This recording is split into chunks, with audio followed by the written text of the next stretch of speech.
During Christmas, my mother revealed our old photo albums to my fiancé. He suddenly froze, gripped my hand, and murmured, "Don't you see it?" "See what?" "How is it possible not to see it?" He gestured towards the picture, and once shown, I could not ignore it anymore. Several hours later, I contacted the police. I always imagined that if something life-altering, something significant enough to share with a therapist or a documentary crew ever occurred, it would be accompanied by music. That subtle background noise, a cinematic suspense, maybe a crack of thunder, but instead there was just potato salad. There was dry lamb. My mother hummed Mariah Carey while wiping the kitchen counter as if she had not weaponized nostalgia 20 years in a row. No thunder, simply that odd scent our home always carries during the holidays, a mix of lemon cleaner and something faintly burnt. I was not expecting anything unusual. That is the point. I entered as usual, smiled as usual, pretending this would not be another yearly reminder that I never quite belonged in the picture. My fiancé, Luke, was his usual composed self, observant, quiet, the kind of man who could earn a living solely by noticing details. I brought him because I thought he would ground me. So much for that idea, I suppose. My sister Nicole was already present, swirling her wine and dressed in something beige and elegant. Her boyfriend nodded frequently. My parents smiled genuinely. Dinner was just dinner, familiar, with a tight-lipped tension simmering underneath. The roast was dry. The sunlight was intense. My mom asked Natalie about her new job. My dad inquired Luke about technology, as if he had never encountered a millennial before. Nobody questioned me about anything, but that was usual. I used to feel bothered. Now I simply time how long it takes for them to act as though I do not exist. This year, it lasted 9 minutes. After we finished dessert, Mom did her usual routine. She clapped her hands and said, "I brought the albums out," as if it were a surprise, and not something she had orchestrated with precise care. She always brings the albums. Always pretends she stumbled upon them in the hall closet beneath a stack of dish towels. And we all smile, as if it were the first time we've seen those worn pages. Natalie leaned forward as if watching an awards ceremony. Her boyfriend wore the best interested look he could manage. Luke sat beside me quietly. I observed him more than the photos. The first album showed birthdays, beach outings, and awkward school pictures. The second album featured Natalie as a baby, Mom radiant, Dad beaming with pride. The third album was about me. That was when Luke changed. He did not say anything at the start, but I noticed it. The way his shoulders stiffened, the way he narrowed his eyes at one page, then another. The way he tilted his head exactly like when he retouches a picture and spots a poor crop. He was examining, analyzing, and then without looking at me, he took my hand under the table. "Don't you notice?" he whispered. I blinked. "Notice what? How can you not notice it?" Then he released my hand and moved away. Returning to flipping through pages as if nothing unusual had occurred, smiling and nodding along with my mom's story about the time I tried to feed a pine cone to a stray cat. I sat motionless. My ears were ringing. I attempted to follow his pace, keeping my smile intact, but it felt like my skin was backward. When I leaned closer and asked him again, he barely shook his head. "I will explain later," he said. "Just go with it." Honestly, that has been the emotional theme of my entire childhood. We left 20 minutes after. Luke had made up some excuse about an early flight or perhaps a late Zoom meeting. My mom complained quietly. My dad didn't seem to care. Natalie didn't even look up from her phone. I kissed everyone goodbye as if I was not falling apart inside. In the car, Luke reached inside his coat and pulled out a few loose photographs. He must have taken them from the pile near the photo albums. I hadn't noticed at all. "Look," he said. I did. Sort of. The first photo showed me in a pink coat standing in front of a stone wall. I had seen it before. It lived in my mind like unpleasant wallpaper. What? I asked. It's just a picture, he replied, handing me two more. Same face, he said. Same angle, same smile, same shadows. Look closer. I stared more carefully and then realized what he meant. It was me. The exact same version of myself duplicated in different places. One posed by a fence, another near a swing set, and one next to a fountain. Yet the expression never changed. Not a single muscle moved. They reused my face, I said, and my voice sounded weird, like it wasn't really mine. The back of my throat felt tight. He gave a slow nod. Then he passed me another picture. A newborn, pale, with lighter hair and a different bone structure. That is not you, he said. I don't think they ever kept baby photos of you. The last one showed me, Mom, and Dad in front of an old building. My silhouette was blurry. The shadows were mismatched. I looked like a sticker someone forgot to peel off completely. I stared at it for a long time before letting out a bitter laugh. Not a genuine one, but the kind of sound you make when something inside breaks. So, I am a collage, I said. That's interesting. Luke did not laugh. Why fake this? I asked, but he stayed silent. I did too. I did not realize yet that 5 hours later I would be calling the police. Denial does not shatter all at once. It seeps slowly like a leaking pipe beneath a sink that nobody dares to mention. You hear the dripping, you smell it, yet you keep washing your hands and walk away. I spent the whole night staring at those photos. Luke eventually drifted off to sleep beside me, but I remained still, sitting in bed like a child waiting for monsters to appear. But the monsters already had names: Mom and Dad. The photos were neatly placed on my nightstand. I kept glancing at them, as if they might repair themselves when unobserved. They did not. My face was still pasted, repeated 3 times, locked in an expression I could not recall making. That baby was still not me. The lighting remained all wrong. Then it struck me. Not in a sudden shout or a loud moment of clarity, but more like a soft whisper I could not ignore. I truly had no clue where I originally came from. I mean that completely literally. I do not have any memories before I turned 5. Absolutely none. When I was a child, I believed that was normal. Or maybe not exactly normal, but at least something understandable. My parents explained it was because of the war. They said I was deeply scarred. They claimed the brain protects itself. They said many things, and I trusted their words because what else could I say? How could I tell my teacher in 2nd grade that I thought I never experienced being a toddler? That my first real memory involved standing in a fluorescent hallway in an unfamiliar country, with my mother urging me to smile at someone holding a clipboard? Yes, that was my earliest genuine memory. The immigration office, the buzzing lights, the sensation that everything was loud, cold, and completely out of place. I did not speak English yet, but I understood the expression in my mother's eyes. I had to perform. After that, life settled into a sort of normality, as normal as it could be. We lived in a small apartment. I started school. My mother packed my lunches like other mothers did, but instead of notes, she included carefully folded napkins. My father read the newspaper as if it owed him money. They both worked tirelessly and provided everything I needed. But love, that was a different story altogether. When my sister Natalie was born 2 years later, the atmosphere in the house shifted suddenly overnight. All of a sudden, there was a change that was impossible to miss. There were baby books and recordings from a camcorder. Scrapbooks decorated with shiny letters were also there. Birthday celebrations followed specific themes. There were spa afternoons. There were hugs. There was comfort. None of that ever existed for me.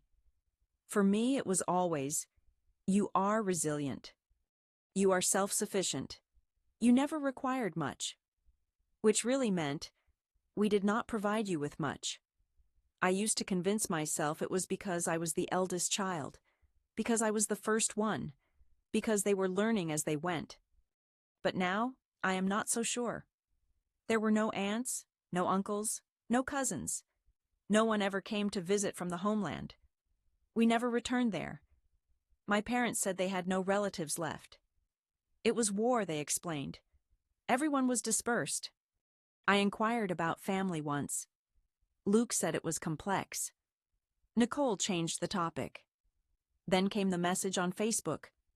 I was 15. I entered the kitchen and saw her using the laptop. She was focused on a message written in a language I could not understand at that time. Serbian. There was a name unfamiliar to me, a woman's name.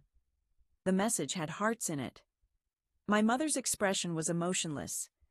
Then she deleted the message, blocked the sender, and shut the laptop. When I asked who it was, she replied, "Spam." Spam does not send messages that make your hands tremble. But I let it slide because I always did. At 17, I was diagnosed with PTSD, nightmares, panic episodes, this constant dull fear that felt like something terrible was always about to happen, as if I was waiting for a door to slam that never actually did.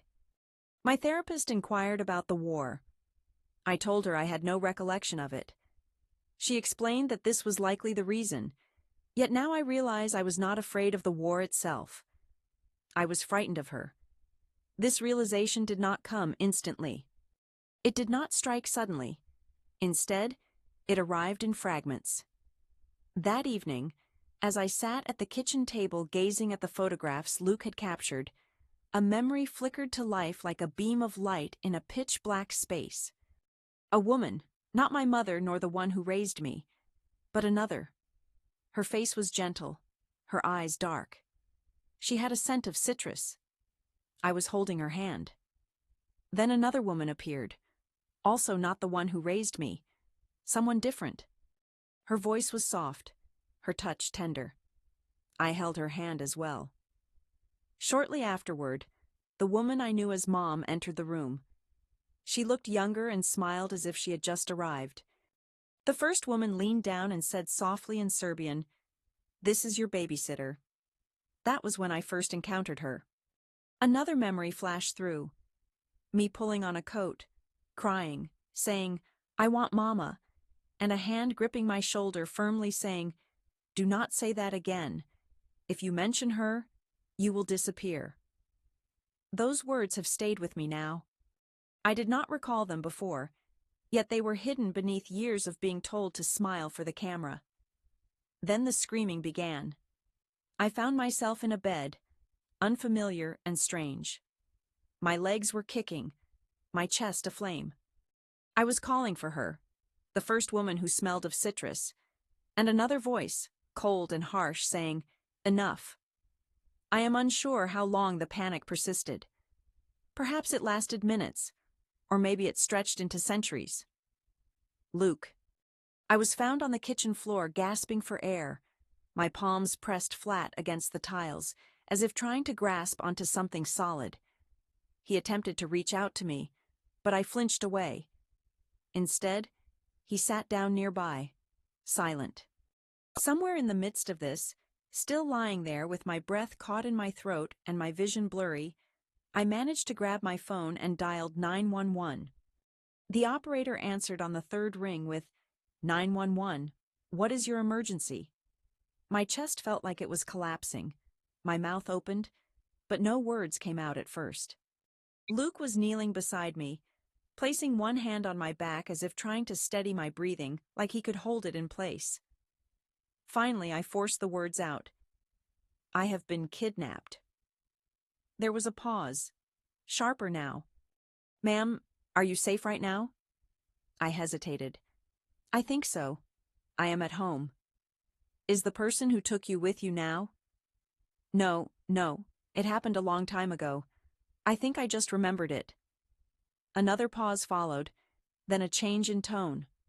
Gentle but still composed, the operator said, "Okay, take a breath for me." You are not in danger right now. No, but it is real.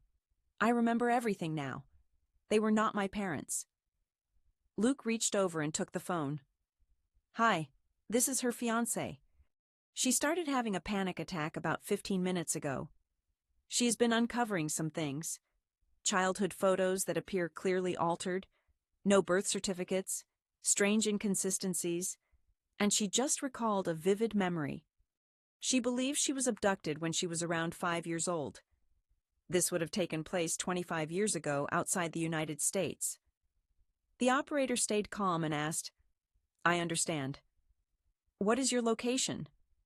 Luke provided our address. I decided to report this as a welfare check and send it to the department's investigation team. She said, You will receive a call from someone to follow up. If either of you feels unsafe before then, do not hesitate. Call us back right away. Luke expressed his thanks and ended the call. I was still trembling, but hearing those words spoken aloud to a real person brought some relief. I was no longer alone in this. Sleep eluded me. I took a shower, changed clothes, folded laundry I did not recall putting away. At one point, I believe I unloaded the dishwasher. Luke hovered nearby, made tea, watching me as if I were fragile glass during an earthquake. You should get some rest, he suggested. I nodded but remained still. I kept waiting for someone to knock on the door, force entry, or for the floor beneath me to collapse. Yet the apartment remained silent, softly humming as if indifferent to my turmoil. The following morning an email arrived. The case file was opened and marked as pending contact from an assigned officer. Someone would get in touch. That was all. I showed Luke the message. He read it twice, then simply nodded. It's real now, he said. Real? As if it had not been real when I was curled up on the kitchen floor, trying to recall if I had ever truly had a mother. The knock came 2 days later. 3 measured, calm taps, almost like a polite favor.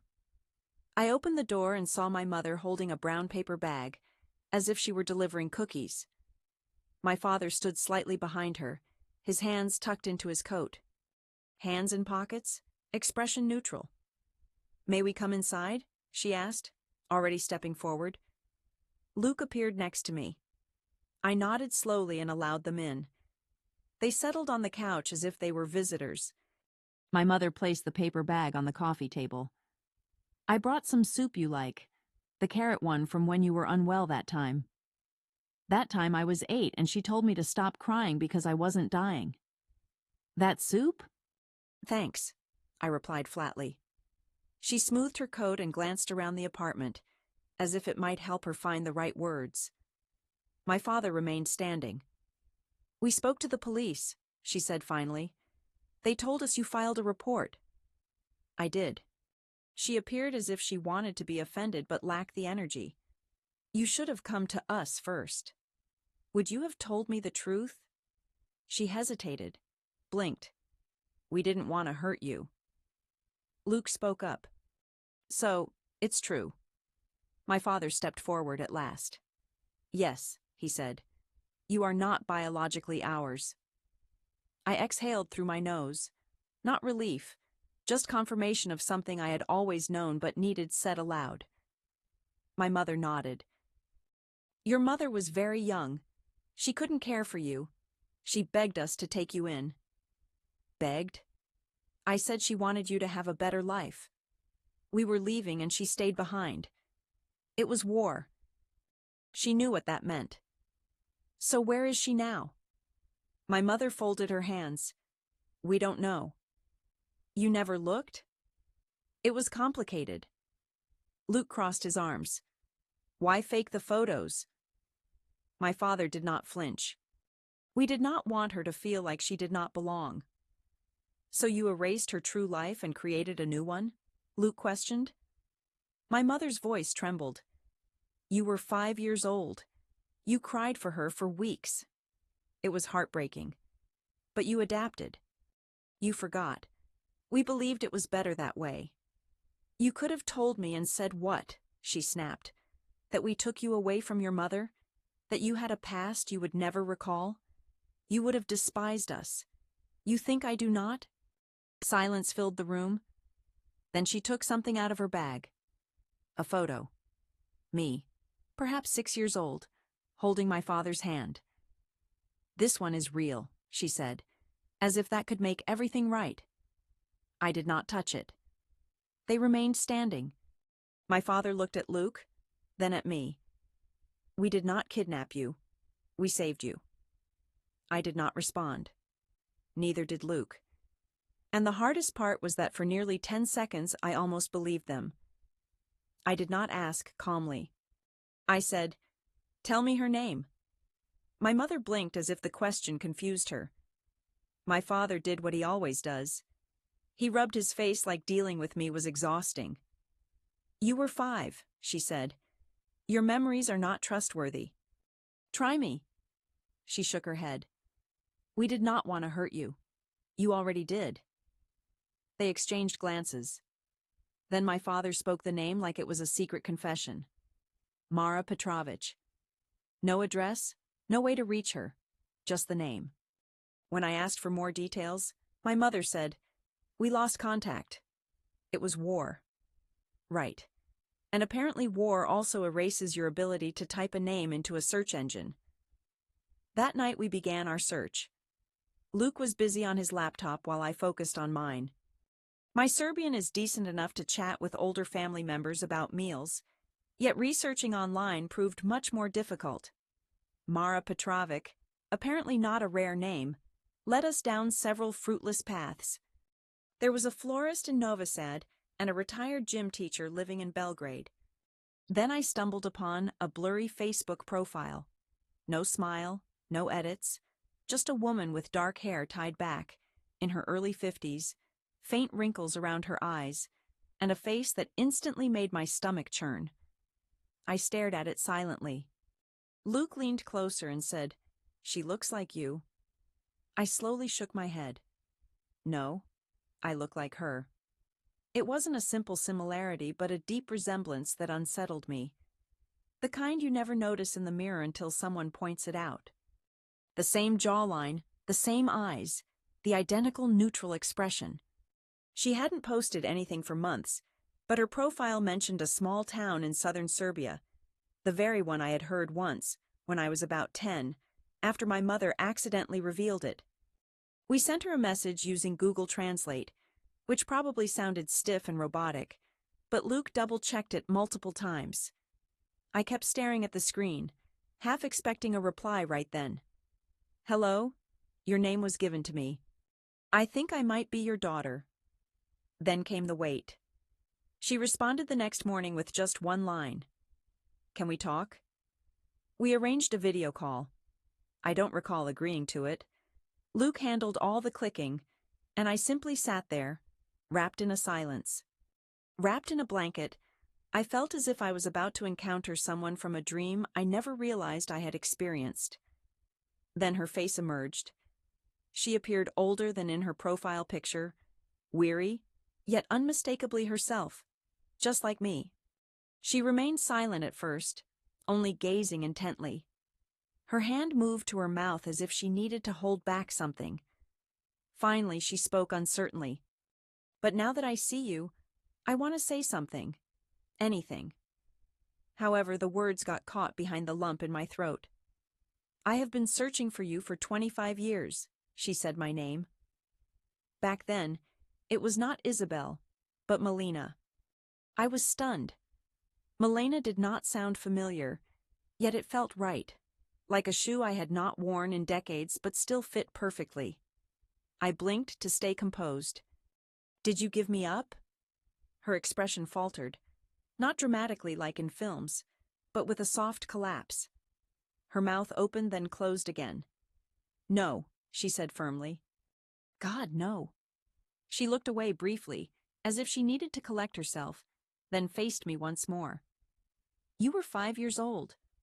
I had to leave you with someone I trusted, a neighbor or a friend, just for a few hours while I ran to the municipal office to finish some papers.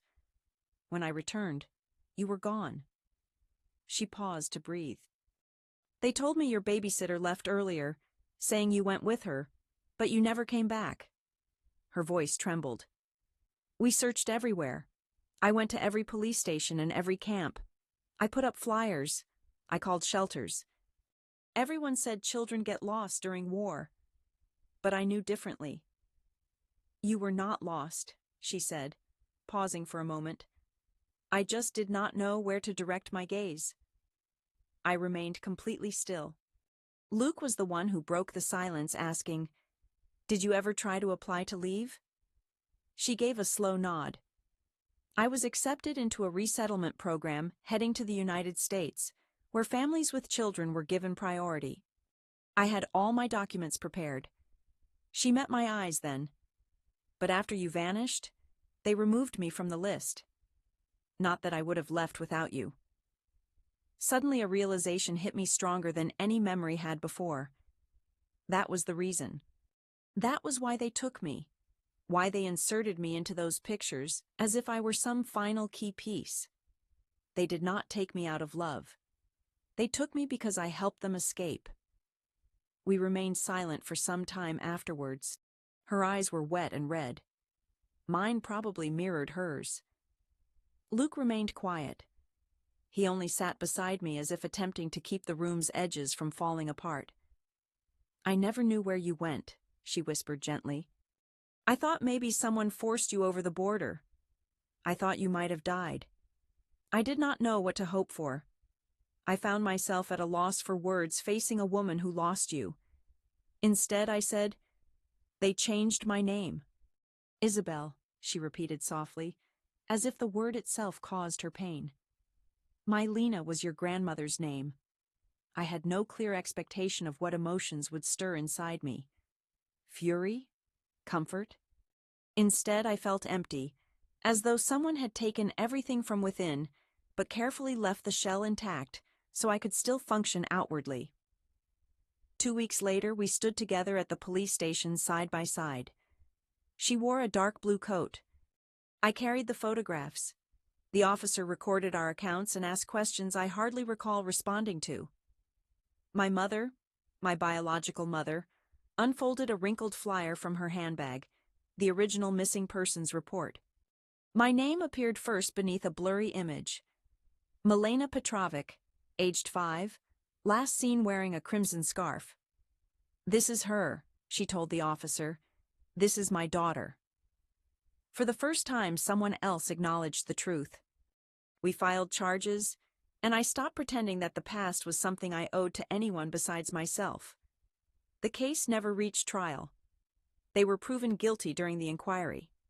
Immigration fraud, falsifying federal records, hiding a child abduction across international borders. It turned out they had never relinquished their Serbian passports. They simply hid them in a drawer beside where their principals should have been. Their United States citizenship was revoked. They were deported within half a year. No appeals, no second chances, and they are banned from returning. Natalie stayed, naturally. She was born here. At first she said very little, often gazing down. Then one day she approached and said, "That was really messed up." It was not an apology exactly, but it meant something. We communicate now more than ever before in our lives. She is not my sister by blood, yet she still remembers how I like my coffee, and that matters. As for Mia, my true mother, she moved to the United States 6 months after everything settled down. Family. Nicole and I assisted with the paperwork for the reunification program. Natalie found a job at a bakery close to our apartment. She mentioned it brings back memories of the place where she worked when she was 21, before everything changed. We are in the middle of planning the wedding. She is definitely on the guest list, and became emotional upon receiving the invitation. The people who raised me lost everything, and to be honest, their entire life was built on deception. When it all fell apart, I did not feel guilty. Instead, I felt liberated. Did I go too far, or not far enough? Share your thoughts in the comments below.